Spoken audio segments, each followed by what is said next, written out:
అనగనగా ఒక ఫోటోగ్రాఫర్. అదెవరో కాదు, నేనే. యాక్చువల్లీ నాకు రిలేషన్స్ అంటేనే నచ్చవు. ఎవరైనా మాట్లాడితే జస్ట్ సరదాగా ఫ్లట్టింగ్ చేస్తూ టైంపాస్ చేస్తా. జనరేషన్ అలాంటిది అని అంటారు కదా. కానీ రీసెంట్గా ఒక వెడ్డింగ్ షూట్కి వెళ్ళా. ఏ షూట్లో అయినా మన పని మనం చూసుకొని వచ్చేస్తాం. కానీ ఆ రోజు పెళ్లి కూతురికి మేకప్ వేస్తుంటే షూట్ చేయడానికి రూమ్లోకి వెళ్ళాం. తన పక్కన ఇంకో పర్సన్కి ఎవరికో మేకప్ వేస్తున్నారు.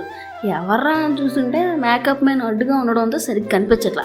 మనం ఆగుతామా ఎవరో అని ట్రై చేసి చూస్తున్నాం అనమాట. లైట్గా తన పెద్ద పెద్ద కళ్ళు కనిపించాయి. ఇంకొంచెం ట్రై చేసి చూసా.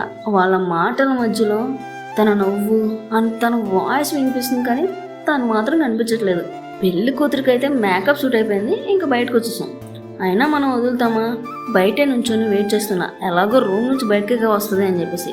ఇంతలో నా టీం వచ్చి నన్ను అక్కడి నుంచి తీసుకుని వెళ్ళిపోయారు. పెళ్లి స్టార్ట్ అయింది. నాకు చాలా మంది అమ్మాయిలు కనిపిస్తున్నారు, కానీ అందులో ఆ అమ్మాయి ఎవరో తెలియట్లేదు. అంత ఈజీగా ఎలా మిస్ అవుతాను చెప్పండి. నేను క్యాండిడ్ ఫోటోగ్రఫీ తీస్తున్నా కదా, సో కొంతమంది అమ్మాయిలు వచ్చి వాళ్ళని స్టిల్స్ తీయమని అడిగారు.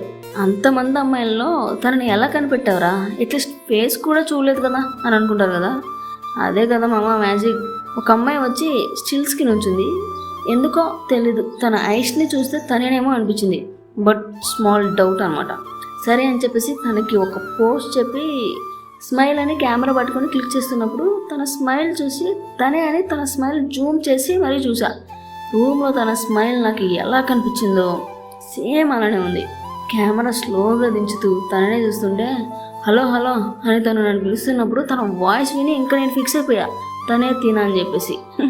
ఎంత అందంగా ఉందో తెలుసా. చాలా ఎక్స్పీరియన్స్ అయ్యి చాలా రిలేషన్స్లో దెబ్బతిని కూడా మళ్ళీ ఇంకొక ఛాన్స్రా నీకు అని దేవుడు ఈ అమ్మాయిని పంపించాడేమో అనిపించింది.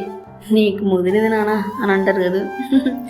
చాలా డేస్ తర్వాత లవ్ ఎట్ ఫస్ట్ సైట్ అనే ఫీలింగ్ అని తనని చూసినప్పుడు ఇంకా తిని కోసం ఎంత దూరం అయినా వెళ్ళాలి అనిపించింది. ఇంత పాజిటివ్ వైబ్స్ నీకు సెట్ అవ్వరా అని అంటారు కదా. కానీ చాలా కాన్ఫిడెంట్గా ఫిక్స్ అయిపోయాను. అంత కాన్ఫిడెంట్గా ఉన్నా సరే ఇంత బాధ ఎందుకు వేస్తుందో తెలుసా. తను ఆల్రెడీ వేరే రిలేషన్లో ఉందంట మామా. ఇలాగైతే ఎలాగన్నా స్టోరీ మళ్ళీ రిపీట్ అయినా స్టోరీ దెబ్బకు మళ్ళీ నువ్వు